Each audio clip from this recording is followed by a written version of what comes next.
केंद्रीय माध्यमिक शिक्षा बोर्ड यानी सीबीएसई ने कक्षा 12वीं के लिए सीबीएसई परिणाम 2022 जारी कर दिया है। लड़कियों ने एक बार फिर से बाजी मार ली है और इस साल कुल पास प्रतिशत 92.71% रहा। केंद्रीय विद्यालय के छात्रों का परिणाम 97.04% रहा। 92.71% छात्र उत्तीर्ण हुए हैं। तो वहीं सीबीएसई के परिणाम में बुलंदशहर के दिल्ली पब्लिक स्कूल की तान्या सिंह ने परचम फहराया। तान्या ने 500 में से 500 अंक हासिल किए हैं। परीक्षा परिणाम जारी होते ही विद्यार्थी खुशी से झूम उठे।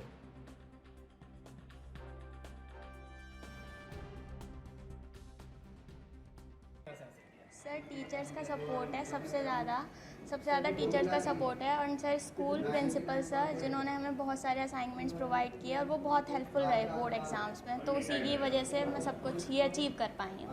अच्छा, किस तरह से आप प्रिपरेशन करते थे एग्ज़ाम को लेकर के? क्या आपका टाइम शेड्यूल था? किस तरह से टाइम का मैनेजमेंट करते थे आप? सर मैं रोज़ एक टारगेट फिक्स कर लेती थी कि आज मुझे इतना करना है और उसको फिनिश करके ही मैं सोती थी। जब तक वो फिनिश नहीं हो जाता था तब तक मैं नहीं सोती थी, अब चाहे उसमें कितना भी टाइम लग जाए और जल्दी हो जाए तो वो भी। अच्छा, भविष्य को लेकर के आप क्या सोचती हैं? किस तरह का फ्यूचर आप देखना चाहती हैं? सर मैं यूपीएससी क्लियर करना चाहती हूँ। मेरा बचपन से ड्रीम है कि मैं आईएएस ऑफिसर बनूँ, यही है। और इस मुकाम में जो बताया जाता है कि शिक्षकों का एक शानदार प्रदर्शन होता है, तो शिक्षकों के बारे में आप और स्कूल स्टाफ के बारे में, प्रिंसिपल के बारे में आप क्या कहना चाहते हैं? सर ये स्कूल बेस्ट है, इस दुनिया में बेस्ट है, मैं सच कह रही हूँ। ये बहुत अच्छा स्कूल है और टीचर्स यहाँ पर बहुत ज़्यादा हार्ड वर्किंग है। सबके इतने अच्छे मार्क्स सिर्फ टीचर्स की वजह से ही आए हैं। अगर टीचर्स इतना अच्छा परफॉर्म नहीं करते, हमारे साथ इतनी मेहनत नहीं करते, तो हम सबके इतने अच्छे मार्क्स नहीं आ पाते। और सब प्रिंसिपल सब। नहीं, मैं ये कह रहा हूँ, पढ़ाई तो सभी में ही होती है, क्या यहाँ कोई अलग तरीके से मेथड्स हैं जो उनको समझाया जाता है? सर यहाँ मेथड्स भी बहुत सारे, यहाँ टेस्ट काफ़ी सारे होते हैं। टेस्ट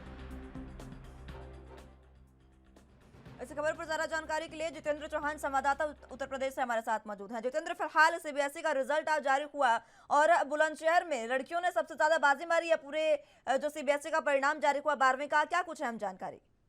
देखिए, बिल्कुल जाहिर सी बात है कि सीबीएसई बोर्ड का रिजल्ट का 10वीं और 12वीं का रिजल्ट घोषित हुआ और लगभग दोनों ही परीक्षाओं में बेटियों ने बाजी मारी।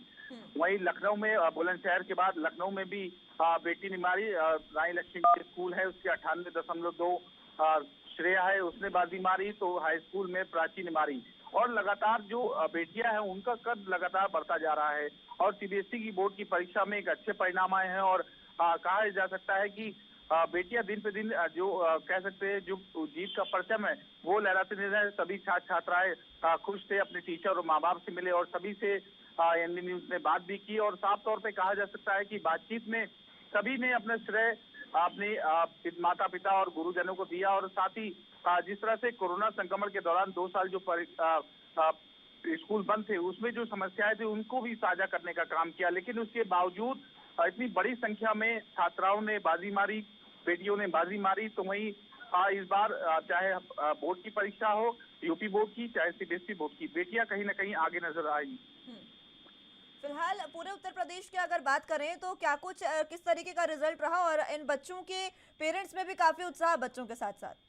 देखिए, उत्साह जरूर होगा क्योंकि माँ बाप को काफी उम्मीदें होती है और जाहिर सी बात है कि 98% से आगे का रिजल्ट गया सीबीएसई में। तो जाहिर सी बात है कि माँ बाप को खुशी होगी क्योंकि जब माँ बाप जो होते हैं वो सोचते हैं कि हमारी जो बच्चे हैं वो कहीं ना कहीं हमारा नाम रोशन करने का काम किया। तो माँ बाप के अंदर काफी खुशी नजर आई। वो भी चाह रहे थे कि हमारी बेटी ऊंचे तक जाए। और वहीं एक माँ बाप ने हमसे भी बात की थी, एनडी न्यूज़ से भी बात की थी। उन्होंने ये बात कही कि हमारी 2 बेटियां थी और समाज की जो उलाहना है वो भी हमें झेलने को मिली, लेकिन आज मुझे गर्व है कि मैंने एक बेटी को जन्म दिया और बेटी ने इतना ऊंचा नाम करके हमारा कहीं ना कहीं सर फख्र से ऊंचा कर दिया। जो समाज में जिस तरह की भ्रांतियां थी बेटियों को लेकर, आज वो भ्रांति दूर हो गई और लगातार आज समाज से भी हम आंखों में आंखों मिला के देख सकेंगे और उनसे कह सकेंगे कि बेटियां भी एक स्थान तक अपना नाम ऊंचा कर सकती हैं। इस बार जितेंद्र, जिस तरीके से आपने खुद बातचीत की बच्चों से, ये जो इस बार की सीबीएसई की परीक्षाएं थी वो सेमेस्टर सिस्टम के हिसाब से हुई, टर्म 1 और टर्म 2 के हिसाब से हुई, हमेशा एनुअल होती है। ये जो इस बार चेंजेस आए हैं परीक्षा के पैटर्न में, क्या बच्चों को ये सुविधाजनक लग रहे हैं?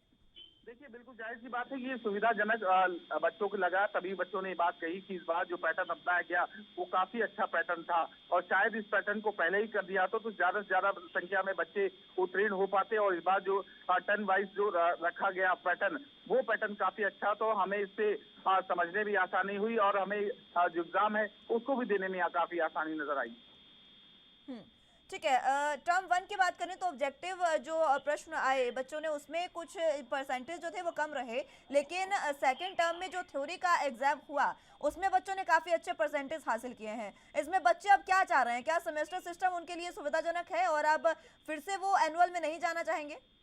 देखिए इस बात को जब हमने बात करी बच्चों से, तो बच्चों ये साफ तौर पे कहना जो विकल्प जो टिक मार्क क्वेश्चन थे वो काफी हमें सरल रहे और उसमें काफी सुविधा नजर आई, क्योंकि हर बार हम एक बड़ी संख्या में लेंथी जो शॉर्ट क्वेश्चन और लॉन्ग क्वेश्चन लिखे जाते थे वो हमें काफी टाइम लगता था, लेकिन हम तैयारियां पूरी करके गए थे और दोनों ही चीजों में हमें काफी समानता है।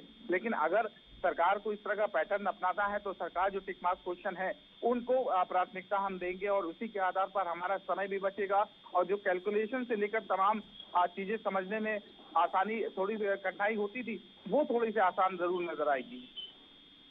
ठीक है, अब आगे जिस तरीके से सेमेस्टर सिस्टम हुआ उसके बाद अब बच्चों का आगे क्या जो भविष्य है बच्चे वो देख रहे हैं अपना? देखिए सब बच्चों का भविष्य और जितने भी बच्चों से हमने बात करी, एनबी न्यूज ने जितने भी बच्चों से बात करी, चाहे वो हाई स्कूल की पर सीबीएसई के बच्चे हों, चाहे इंटर की सीबीएसई के बच्चे हो, सभी का एक अपना सपना अलग अलग था। कोई इंजीनियर बनना चाहता है, कोई डॉक्टर बनना चाहता है, तो कोई पूरे ही जितने भी बच्चे थे सबके अपने अपने एम थे, कोई माँ बाप के सपनों को पूरा करना। जी ठीक है जितेंद्र, बहुत शुक्रिया आपका हमारे साथ जुड़ने के लिए और तमाम अहम जानकारी हम तक पहुंचाने के लिए।